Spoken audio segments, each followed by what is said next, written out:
You're listening to PDR Tool Talk, all about PDR stories, tools, and techniques. For the thousands in attendance, ladies and gentlemen, let's get ready to rumble!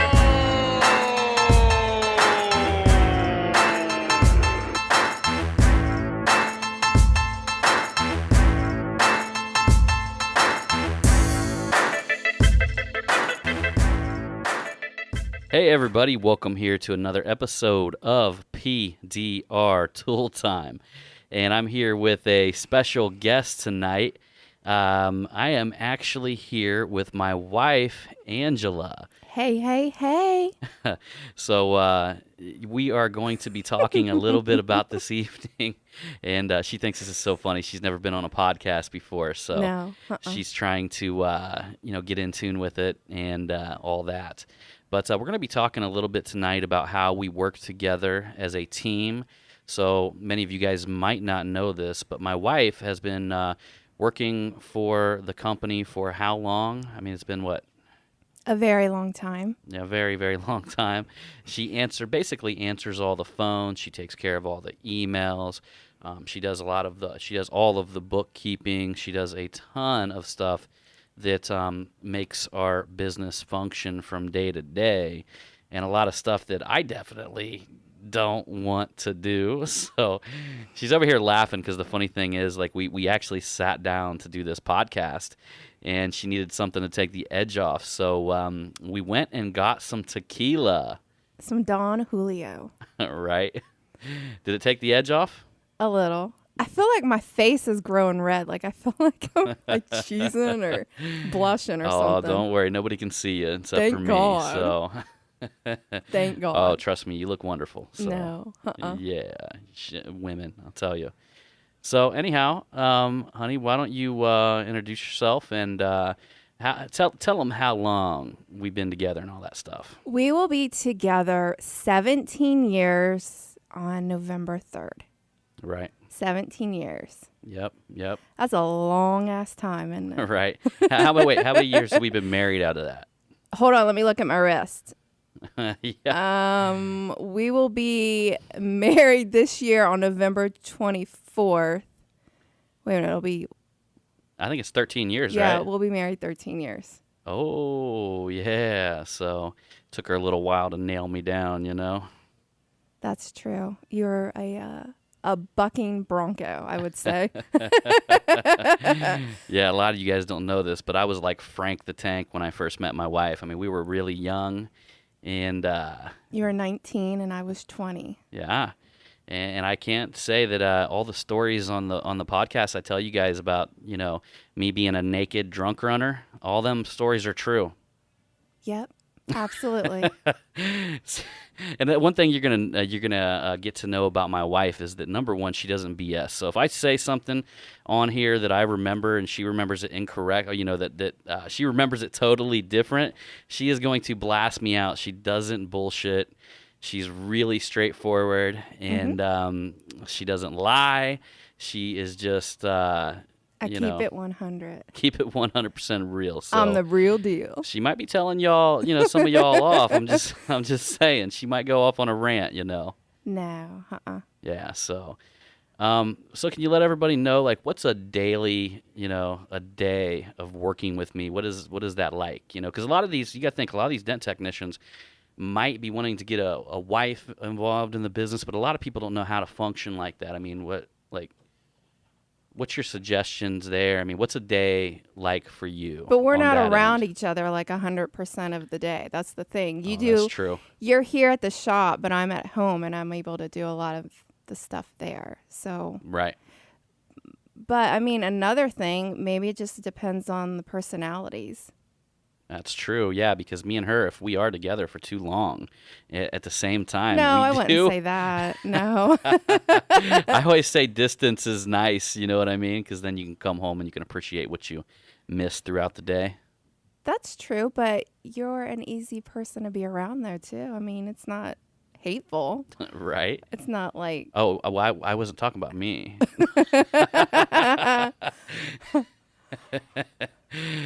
feels like it's getting warm in here. Yeah. I'm glad you turned the air down. Right. So, but what she basically does, I mean, so you handle all the phone calls, Well, most of them. Some people call here at the shop, though. right? Phone calls and emails and Mm-hmm. booking appointments. It's not like, it's just a daily routine. Right. So we kind of got a strategy with dealing with phone calls because we don't really like the price shopping type people. That's right. So my strategy back in the day was to never answer the phone. I know that sounds like a crazy business idea, but we get so many phone calls and so many emails every week that we really don't have to cater to that crowd or convince the price shoppers that we are the people for them. I mean, technically, if they're really wanting to get their vehicle fixed by us, they're going to leave a message, Yeah. like a nice detailed message. And then you call them back, and they're always down for sending in the photos that are requested and then basically booking that appointment. Mm-hmm. A lot of times I really look at the caller ID and see what number is on there, and a lot of times I really don't like answering the phone, so I let it go to voicemail, and then I call them back because you don't know if you're going to be speaking to somebody that is crazy and kooky or someone that is demanding an estimate over the phone, and that's definitely something we do not do. Yeah, it's like people will try to grind on you for that. And what do you feel like people kind of treat you? Some men, especially, treat you different, like being a woman answering the phone. Oh, absolutely. They treat me, or they're basically thinking that I have no clue what goes on. Right?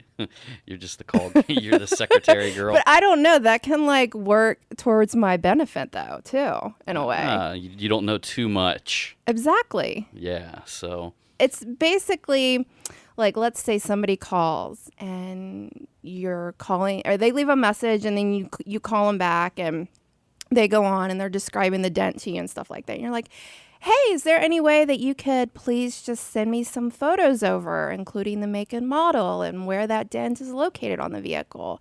And John will have a look at it and we'll get back with you. And they're like, sure, absolutely, 100%. Which is nice. So them are the people that you definitely want, but occasionally we get these individuals who just really grind on you for an estimate over the phone, and typically, that's, again, these are red flags that come up, right? Yeah. We look for red flags when it comes to, let's just say, a consumer that's not our ideal client. It's not our target market. So we don't want to service something that's not somebody who's not in our target market, right? A lot of times normally when they're really not wanting to send over photos and they're wanting you to give some type of price over the phone, their damage is a lot worse than what they're describing. Absolutely. I still remember the one lady who was like, I promise you that my dent is size quarter. And I don't know if you remember this, but she sent over the photo and her whole quarter panel was damaged. Was that back when we lived in Troy when I first took over the phone? I think so. And I was like demanding her. I'm like, no, you got to send in Right. a picture. You have to send in a photo. Do you remember something so funny? Like, you're so good at doing that now, but do you remember when we first took over the phone? And this was back, like I said, years ago, guys. When I took over the phone? Yeah, when she took over the phone. Oh, I was and so nervous. we were booked out 2 weeks, right? And then Yeah. you remember you took over the phone and it got up And to nobody- the 2 week point. And nobody wanted to book an appointment with me. Nobody wanted to book an appointment. And it but was we so said, discouraging. but we, was so we discouraging. remember we kept pushing through and we said, no, Yeah. this is going to keep on working. It's going to happen. And Yeah. eventually, like, you had the schedule filled up even better than I could have. Yeah. Yeah. Yeah. And now what do we normally sit like an average time a year? We're usually booked out, what, A month, about a month at a month time? and a half. Month and a half. Month Yeah. and a half. Yeah. So again, guys, what I want you to kind of understand about this business model, and I'll tell you one thing: the Mega Media attendees that are coming this year in San Diego to our first, give you guys a little hint, our first Mega Media event. Woohoo! they're going to get some of these strategies, right? So the thing is between me and Mike Toledo has the most crazy, legit looking marketing in the world, right? But we have a crazy, legit marketing system that keeps us booked out for a month and a half. Yep. And we can talk about this a little bit because really what I want you guys to wrap your head around is that, yeah, we get price shoppers. Yeah, we get them type of people. But we find ways to filter them out quickly and get directly to our ideal clients and book with them. But also, I think you also have to like figure out what your self-worth is. Right. And how much time you're wanting to spend on that repair. That's the thing. You know, it's amazing when you finally, because we've probably raised our price. I don't know. We raise our prices all the time. I mean, I can't think of probably every 2 or 3 months you notice that just my quotes keep getting higher. Yeah, absolutely. That's called elasticity, right? So I want you guys to understand that because the busier you are, basically the further you want to raise your price. So again, you can filter out that next level of price shopping people. And what you're really trying to do is you're trying to ascend your clientele base to the highest paying people who expect the best service and the best repair quality and who are basically willing to wait for it. I mean, I won't lie. Every time we raise our prices, I would say maybe towards like if I'm looking in the past, I was always like, like, oh my God, what are we doing? What are we doing? But then I'm like, okay, let's just trust in John. I'm like, let's just trust in John. He knows what we're doing, and it works every time. And the funniest thing is that now we're busier than we've ever been. I know. Other than outside of hailstorms, I want to say there was the one year that we had that really big hailstorm through here in Dayton, and we were probably like taking appointments for a year later or something like that at one point, which was crazy for people to call and let them know that we were booked out for an entire year. Yeah. But that's what happens when your neck of the woods gets severely destroyed with hail. So, but so the day-to-day function, and then you also you work inside of QuickBooks, you pay all the bills. Thank goodness for that. I do everything that John doesn't want to do. Oh, include mow the lawn? Yes. Oh, if there's any ladies listening, I bet all the guys are out there going, man, how do I get a woman like that? Yeah, weedy, mow the grass, pick up after the dogs, I take the trash out. Well, I told her, I was like, look, I'll be happy to do that, but it's going to be me getting on the phone and calling somebody to do it. No. Because I just pay somebody to do it. No, but then that puts a thorn in my side in a way, because then it's like, oh, I have to wait till this person gets here. And then when they get here, the dogs all go crazy. And then I got to bring them in and they're all throwing a fit while this person's out back cleaning up the yard or, this and that. Well, see, I'm one of them crazy people that I'm always calculating my time versus value. And I always know where my time's most valuable, where it's spent. And I will tell you one thing about her. She treats the lawn like a workout. Yes, it is a workout. And it is. I had the chance. John was more than happy and willing to buy me a riding lawnmower. And I was like, nope, I want a push mower. Right. Yeah, it is a workout. Yeah, and it's a decent sized yard, Oh, so. Absolutely. After I'm done mowing the grass, it looks like I've taken a shower with my clothes on. Oh, yeah. Yeah. That's cool. Well, I won't go any further into that. But you guys probably all know what I was about ready to say. I kept my cool, though, so. But I'm all stinky afterwards, though. I don't care. I'm a savage. Oh, God, dear Lord, help us. This show's going the wrong direction. Let me see if I can steer her right back on track, right?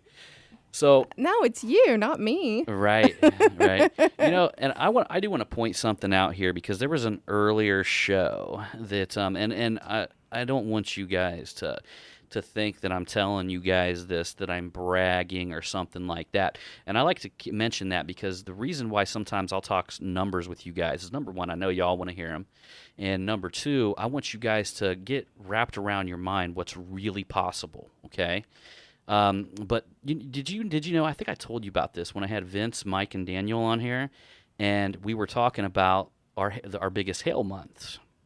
And I told him about the $70,000 month that I had pushing hail out of here a while back, and that I had a surgery in the middle of that month. You remember that it was when I had my my belly button. Yeah, your basically- umbilical cord. Yeah, I had like a hernia that just came out and got strangulated in the middle of this month.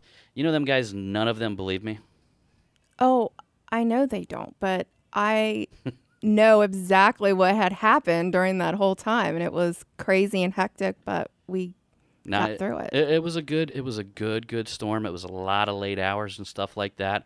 But all you guys got to wrap Wait a your minute, I said umbilical cord. That's not that. No. It was No, it was like, what was it called? Something? It was an umbilical hernia. It was Yeah, basically my something- belly button came out and got strangulated. This is Something really like nasty. that. Yeah. It was- It didn't look nasty, but I mean, guys, it was bad. And I had John could have died. Basically, if I swear, I told him, I'm like, you need to go to the hospital, and he would not listen to me because he's so stubborn sometimes. I'm like, you need to go to the hospital. This is just not right. And you waited like a day or two, and then you finally Yeah. went, and they said, oh, if you would have waited any longer, like a couple extra days, he would have died. yeah, I learned my lesson on that one, guys. Don't Yeah. ever fool around with that medical stuff. You know? No. But who was and I literally, guys, like having this type of month, I was pushing dents the next week with a bag strapped to my shoulder with stuff being pumped into my, like it was like a pain reliever that they had that just went directly into my stomach. Yeah, I remember that. You were here at the shop. Yeah. That's when we had someone that was helping out. We had a Julio working for Yeah, us. that's right. And you had that bag, and then technically I was supposed to remove that thing, but I didn't feel comfortable, so we went back to the surgeon, and she Yeah. removed it for you. And you know the crazy thing is, you guys, is that when that happened, I probably had like 7 hail cars sitting out here that needed to be done. Yeah. So I couldn't bend over at that time. It took me probably 4 days before I could start to bend over again. So I had at least 3 days worth of rest, and then on the 4th day I came back and started working, started delivering cars. And I remember correctly, like I would be working with my whale tail or my knockdown, and I would drop it because I had Julio like literally standing beside me. Anything I dropped on the ground, he had to get it for me. Yeah. And hand it to me. And what he done was, he was my R&I tech. He took down all the headliners on the hood on the cars and took all the hoods off for me and put them on a stand. And I worked all the top panels of these 7 cars. Couldn't do the side panels yet, so I couldn't lean over enough to actually do the side panels. Ended up about 2 or 3 days later, I started getting my mobility back. I can lean over, and I had them pull all them suckers in. Just done all the side panels on them bad boys. Yeah. But when that hailstorm came through, you did a lot of work before you went and got that surgery done. Yeah. And then you did a bunch of it afterwards. But it was like an emergency surgery that you had done. That was like a crazy, crazy I know. time. I had to tell these guys because Vince and Daniel and Mike. Mike's done some hail chasing, but that we done a ton of that. You know what I mean? And it's just a different caliber, especially. I mean, if you do it like year after year.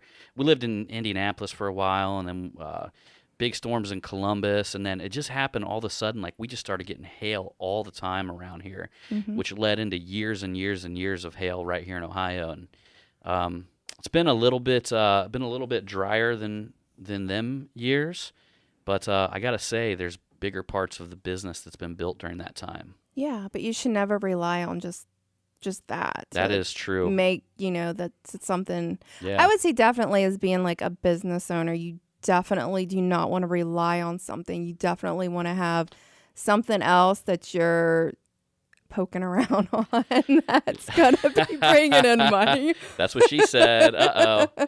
You're taking me back down that path. But, what she said right there is basically you don't want to have to rely on something that you can't predict. Right. So hail damage is not, especially if you're in your local market, if you're a really good hail tech and you're traveling hail tech, and I mean you're a really good one, you're going to have work all the time. But if you're in the local market, and what happened to us, we got like 5 straight years of really good hail years. And I mean, it was like literally raining. And but then you realize that you might get 5 years right after that where you don't get much hail. That's true. It seems like we always get our fair share regardless. Yeah. You know, because even people, they travel out of state and stuff like that. And then they come back, like when they're on vacation, they're like, hey, my vehicle got hit with Yeah. hail, you know. And we had a little bit of hail that hit here in Dayton, and I mean, it's trickling in right now, but it's not nothing to the magnitude that I'm talking about with the storms we've had in the past. No, that's why we don't rely on that. Yeah, yes, we keep things fresh and keep things rolling at our retail shop. And she used to schedule for mobile appointments. Yeah, that was like my big thing, remember? Like when we were always doing the mobile unit. Right. And then when I was able to like really fill that schedule out on, because what we would do is we would only do it a couple days out of the week. Mm-hmm. And like those days, it was my goal. I was like, yes, we are going to do this much money. What on was this day. your normal goal? I don't know. I think it was like like $1,000 that day. It had to be 1,000. It had to be 1,000. Mm-hmm. That's what it was. So it was like, if I don't hit 1,000, is he going to be mad at me? Even though Am I going to be dragging him all the way It's- down to Cincinnati? And, you know, like it's going to be, the appointments are going to be so, like, what? You know, some of these guys are rolling their eyes like, oh, $800 day is a total waste, you know? Yeah, but we worked up to that, though. Yeah. I mean, it's not It like. feels like that when you get to a certain point, right? Well, yeah, because then I realized what you were capable of doing and how I could. And it also, when you're scheduling, you want to make sure that when you're driving to the appointments, that you're not driving, you know, like your appointments are close together instead of like sprawled out. Well, not only that, you also want to make sure that you're not putting yourself in a position where you're somewhere far away when you're hitting rush hour traffic on the way home. Yeah. So you got to kind of plan your destinations, including the travel time there. Yeah. You don't want to be hitting rush hour traffic there. You don't want to be hitting it on the way home. Well, yeah, that's why when I would schedule it, you know, here in Ohio, we would always start south. We would start in northern Kentucky and then work our way up. That way you really wouldn't get stuck in like downtown Cincinnati, you know, traffic and stuff like that. Right. Yeah, we've since discontinued that. It just couldn't really do it anymore with the shop that we have here and everything that's going on there. And but you know, so we since kind of got away from doing that mobile route, but it really was lucrative. I kind of got annoyed by it after a while. I just didn't like. But it was kind of nice how that's what we started out doing, and then as our business grew, and then you got the shop here in Centerville, it just kind of like died out. Mm-hmm. Like it ran its course. Yeah. It did what it was supposed to do, and this is what we're supposed to be doing now. You know, and the crazy thing is that like people who I've worked on, so many people I've worked on their cars in the past, mobile, are willing to drive here. Yeah, because And- they trust you. They feel Right. comfortable. They know that their vehicle is going to get fixed the right way, and they don't have to worry. They don't have to worry about it. Yeah, and that's it. I mean, once you build rapport with somebody, some people they don't want to let you go. Now, I'll say that's everybody, because there are some people that don't want to drive that far. But you'd be surprised. I mean, I think we just had a Ferrari come up last week from northern Kentucky. Mm-hmm. And the guy he came up here because he wanted specifically me to work on it, because he had seen the marketing that we put out there, and he just wanted it into the hands that he felt somebody who was the best. And, you know, I take nothing away from the Dent guys that are around me. You know, I got Dennis Kelly that comes over here. There's Kyle, you know, here, Dent Wizard guy. And I mean, you know, I'm sure they're all great techs, but the bottom line is what you guys got to realize out there is that if you can lay a track record that your customers can look back and they can follow you and they can become part of kind of like behind the scenes with what you're doing, and they can get a deeper level and a deeper understanding of the knowledge that you have, and you can lay out that track record for them, there's going to be the right type of people who are going to follow that. Oh, absolutely. Now, there's going to be some people that aren't, you know what I mean? They're looking for the best price. But again, if you're looking for that upper echelon or whatever of clientele that you're trying to bring into your business, you got to put something out there that they're willing to get a little bit deeper into your company and see a little bit deeper in who you are. Mm-hmm. And once they do that, they'll realize that there's nobody out there like you. I mean, I got to say, a lot of the marketing that's laid out here that Mike does and the marketing that I do, and I'm sure there's several other guys out there in the country, but it's just really an untapped marketing method that we're structuring, you know, to share with the world. Yep. Yeah. Yep. So, you guys want to hear something funny? I know she wanted to tell this story on me, and I haven't decided if I'm going to tell the end of it yet or not. But again, early on, I was a little bit of a crazy, kind of a wild dude. I used to drink a lot. I don't know if you guys know that about John, me. like I said, he was a bucking bronco, and I can't believe you stayed with me. you know what? I was thinking about that today because I'm like, I'm going to be on this podcast, and I was asking John, I was like, so what kind of questions are you going to ask me? Can I at least prepare myself? Because that's me. John, he works so great under pressure. I mean, you can give him a task, and he will wait till the last minute to do it, but he does it 100%. He does it awesome. Me, on the other hand, I'm not like that. I'm the type of person like, okay, you give me a task and I have to have it done by a certain date. I'm going to plan everything out. I'm going to do all my research. I'm going to take my time. Like, I don't work very good under pressure. I would say, like, in our relationship, honestly, is if John and I were on the boat, he would be the captain and I would be his right-hand man, or basically he would just tell me what to do and I'd be like, okay, no problem. Well, I Cause definitely don't need a man, but you being my right-hand girl, I woman, think yeah, that'll work. but that's what isn't that what they say on a boat? Hey, that's the way it's supposed to be, right? Well, that's how it works in our relationship and our dynamic. It might not work in somebody else's, but it works in ours. Honestly, she'd probably be like my little maid. Like, you're the man and I'm the woman. Oh, yeah. But that's just how I like it, though. Speaking of that, I want to tell the guys because, I get a lot of students that come in here, and one of the things that they struggle with is using their left hand. Oh, so I can tell this story. Well, it's like I don't want anybody to get out of hand. Like I'm trying to be act like I'm this bad You're dude my or something husband, like though. that. You were defending your wife. Yeah. You were doing, yeah. But I'll just tell a little. No, I want to tell the story. Well, just let me tell the beginning of it, No, okay? And I then I'll want let to. you. No. I want to tell it. Just let me tell this one part right here, okay? Fine. So, I broke my right hand, okay? And I was forced to do PDR with my left hand for a couple months, and I'm a right-handed individual. And you got really good at it, too. So yeah, I got so used to doing it with my left hand that now I switch back and forth without no problems at all.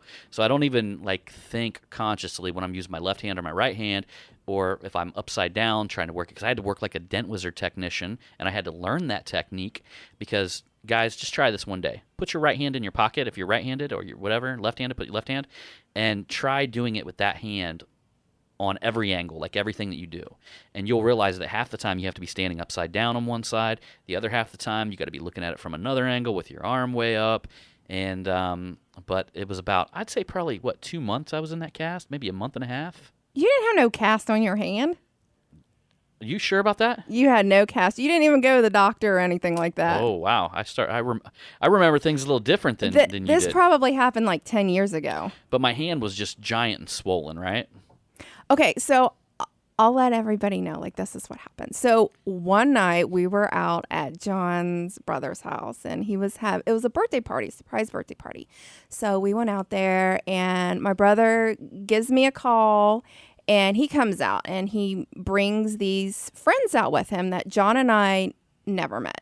And of course, I am happy-go-lucky. I want to be friends with these people. I just want to have a good time, this and that. So anyways, to make the story a little bit shorter, I invite everybody back to our place. We live out in the country. So everybody comes to our place, and this dude, he just totally starts being a dick towards me. And I'm thinking you're coming into my home and being disrespectful. That is a big no. You don't do that. Mm-hmm. You do not do that.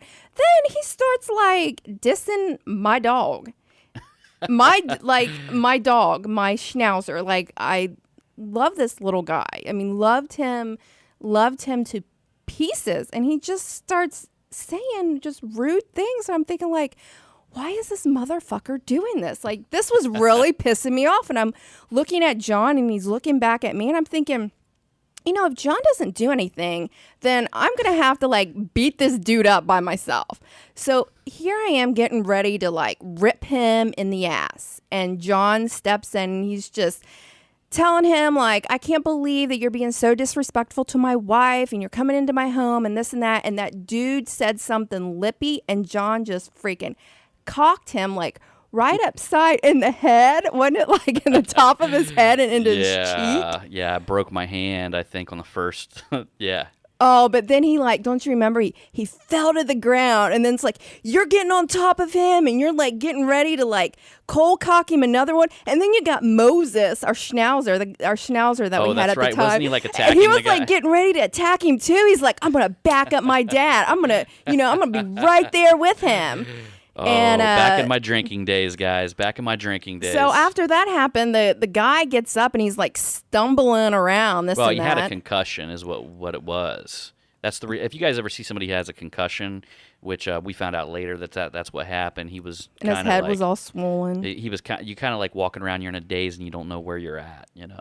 So, anyways, he gets up and he's like stumbling around, and we tell him and his girlfriend to leave, and then they left, and then they come back up to the house and they're knocking on the door, and John grabs a pool stick, and my hand's broken by now, by the way. Grabs a pool stick, and he's like, am I gonna have to like beat this motherfucker up again?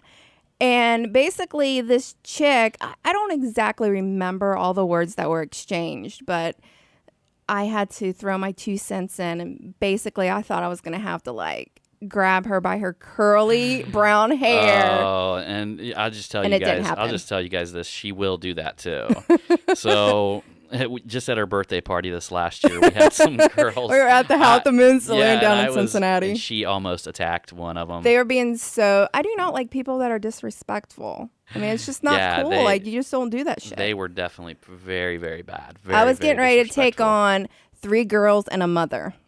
A mother that was probably in her late 50s, which was she was so rude and disrespectful. I'm thinking, like, when I get that age, I'm not going to be like that. Yeah, we had our own reserved birthday table, and these girls literally were so, like, drunken and rude that they were, like, just walking up and, like, throwing trash at our table and on it. Yeah, and it rubbed me the wrong way. Didn't you guys don't break do your that. happy birthday sign? Yeah, one of the girls did. Yeah, we had a table that was reserved there that night, and these girls it was the craziest thing I ever seen. Tried to put her drink down the table, and I picked it up and threw it on her.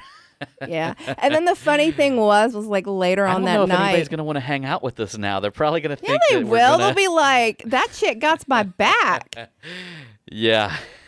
Yeah, and then later on that night, me and this other lady that was turning 50, we got up on stage and we were like strutting our stuff, and we look out in the audience, and there's that mother and her.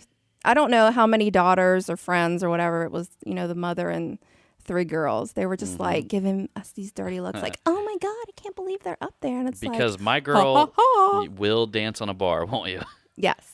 I have no problem. Yeah. So we tend to go out and get a little rowdy. And I don't drink whoop it anymore, up. so I'm the designated driver. I try to keep her in check. Get rowdy. Yeah.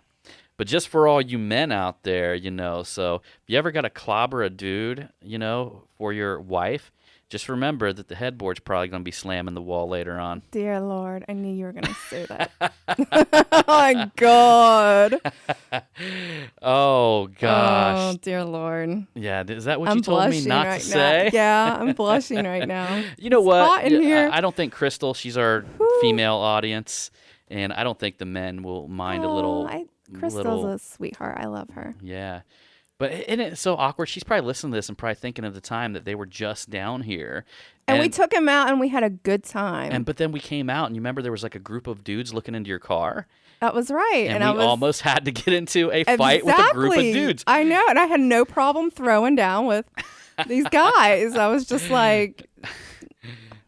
Yeah. I'll fight. It might be a little rowdy here in Ohio, It's not too bad. Yeah. We live in Centerville. It's well, not too we do go down to downtown Dayton quite often. It's not that bad. Yeah, it's a pretty fun place. Listen, we actually anybody that's ever hung out with us, they've always had a good time. Oh, that is true. People do have a good time. I mean, you might wake up kind of like that movie The Hangover the next day and think of what, wonder what happened. But because I'm a designated driver, I'll definitely get you home safe. That is true. Hey, didn't Corey Fisher The last time that he was up here, and I'm sure Corey will appreciate us telling this story, right? The Dents for Kids. Yeah, he was up for the Dents for Kids charity, and don't you Yeah. remember that he had driven home, and he ended up falling asleep on the highway, didn't he? Like he just pulled over to the highway, and didn't he have to get up and go take a crap when he woke up, like out He in the was woods? telling us this at the Mobile Tech Expo, and Yeah. yeah, he had to go and hug a tree. Yeah. Speaking of that, hey, we actually, the funny thing is, we just had a Gene Fetty just cruised up here. Hey, and just so you guys know, this And is his wife, Melissa. Yeah. Don't leave So Melissa out. We're making this podcast the night before we're dropping it, so it's coming out tomorrow morning, and this is a last-minute podcast, and but we just had dinner with Gene and Melissa and all them, and we were just talking. We're actually going to have the Dents for Kids again this year. Yes, on Friday and Saturday, be December 1st Yeah. and 2nd. So whoever wants to come to Centerville, Ohio and hang out with the Highleys, it's going to be a good time. Wait. I think we just scared everybody away. No, I think they're going to be like, no, I want to hang out with this. This is going to be like an epic weekend. Yeah, that Get is your true. livers So ready. we do invite all the Dent guys and gals out there to come out and hang out. We actually just got confirmation. We think Gene's going to go ahead and come up with Melissa. No, I think Melissa's like totally down for it. She like wants to go out and have a good time. Let her hair down. We just took them. We just met up with Mean Gene and Melissa up down at the Dublin Pub in Dayton. Mm-hmm.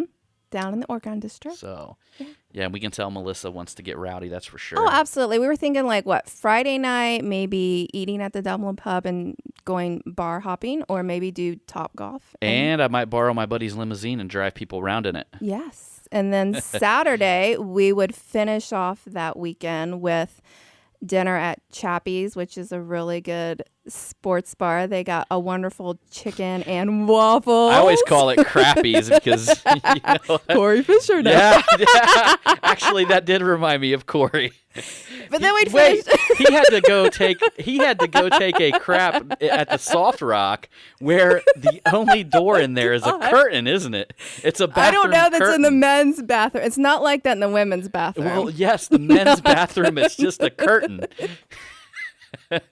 He did have the chicken oh and my waffles God, too. he's gonna like kill us. Oh gosh, yeah. Wait, now Woody Cost was up too that Yeah. that last time. Yeah, and basically we would do like Chappie's, and then we finish Yeah. off the night Soft Rock at the karaoke bar. If you guys haven't hung out with Woody, well, and Corey, but Woody, it's I love just Woody. No, and his wife Amanda. Amanda Yeah. she's amazing. yeah. She's So actually way awesome. cooler than him. Yeah, no, she is. And we told him that because he's hit her for like what 2 years from us. I know, and I had to like beg him. I'm like, can you please just bring your wife? And Yeah. he did, and we hit it off and had a Oh, the funny Good thing old is, time. don't you remember? Because we are the one who talked them into taking her to the Mobile Tech Expo. yeah, that's right. And if I remember correctly, Woody's like, "Oh, you're not going to have a good time." He just kept telling her, "You're not going to have a good time." And she's like, "Woody, while you're at the Mobile Tech Expo, I'll just put on a bikini and go hang out by the pool." And he just, his mouth just dropped, and he goes, "Yeah, I really want you with 5,000 Dent guys in your bikini hanging out by the pool." Yeah, nobody needs to be like looking at her like that. I don't think I would let anybody look at her like that. That Yeah. would just be like wrong because she's such a cool chick. Yeah.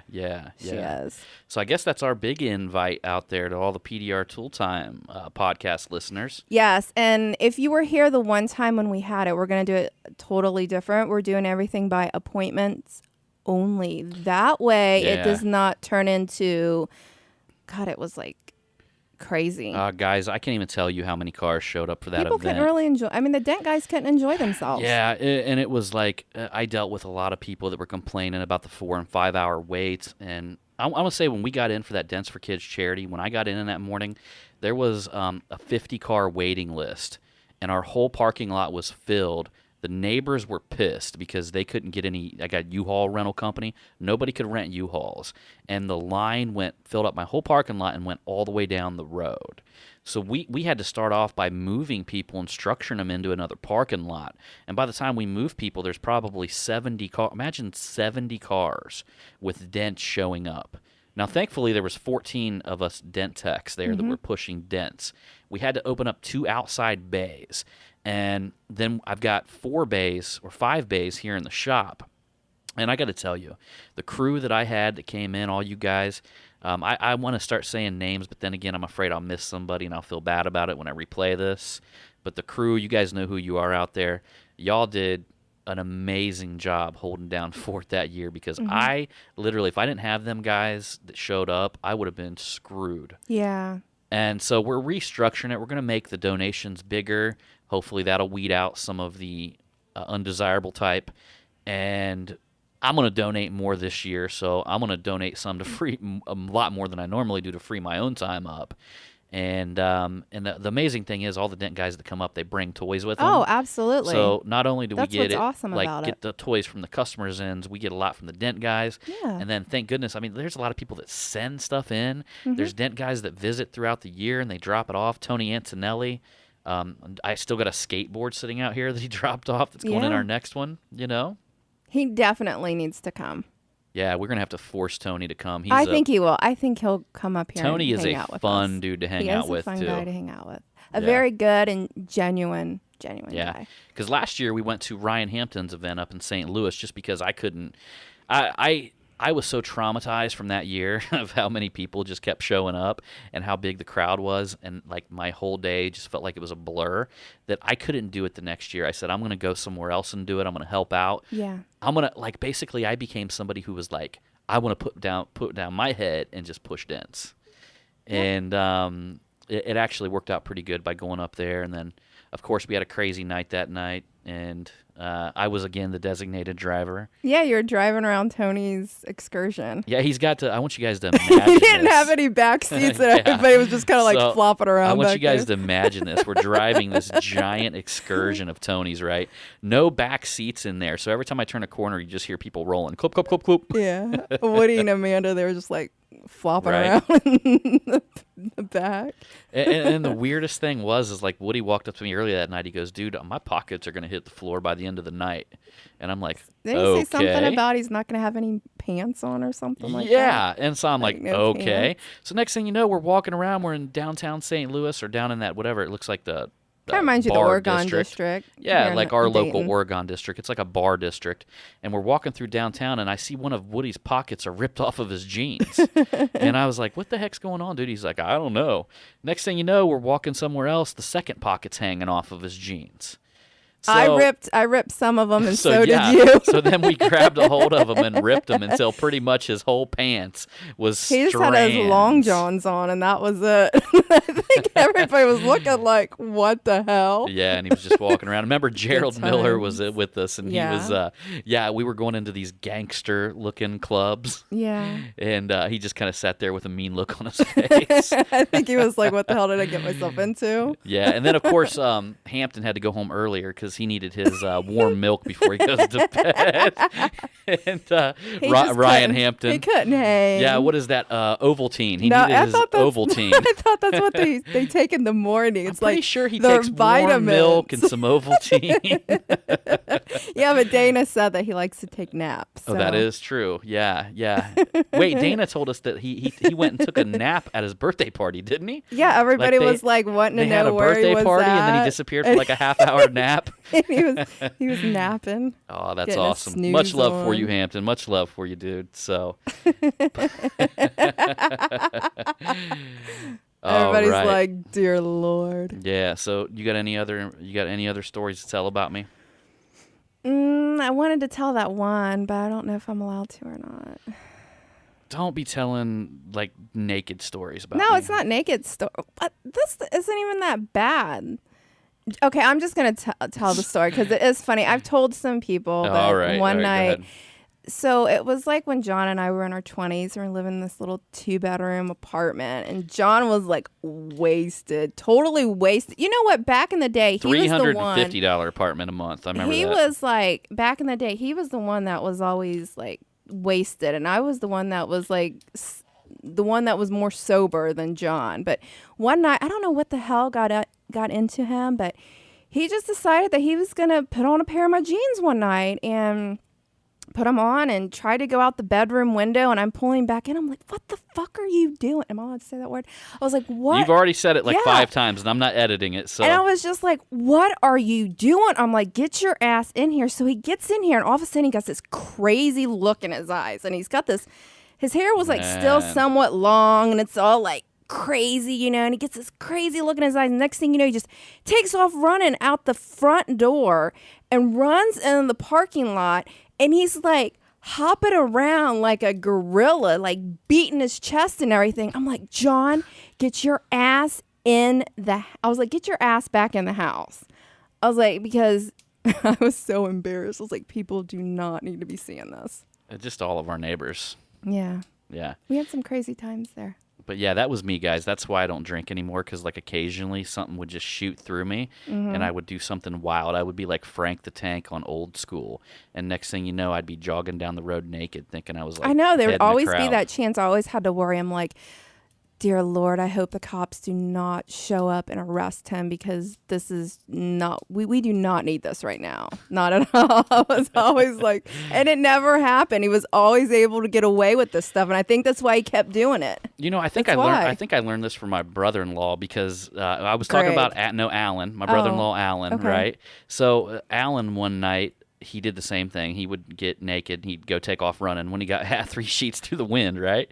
And they said one night when the police were tracking him down, he would hide in the bushes, and when the police got by him, he would jump up and go beep beep, and then take off running Like again. the Roadrunner? Yeah, just like the Roadrunner. And they couldn't catch him. Like he all night long, he was running from like place to place, and every time they got close, he would make the Roadrunner sound and take off again.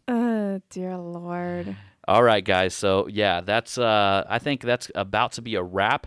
Now I don't know if I can think of anything here, but normally we end the show with a quick tip of some sort. Would you have any quick tips, honey, for somebody? Because I know that you're really professional over the phone and stuff like that.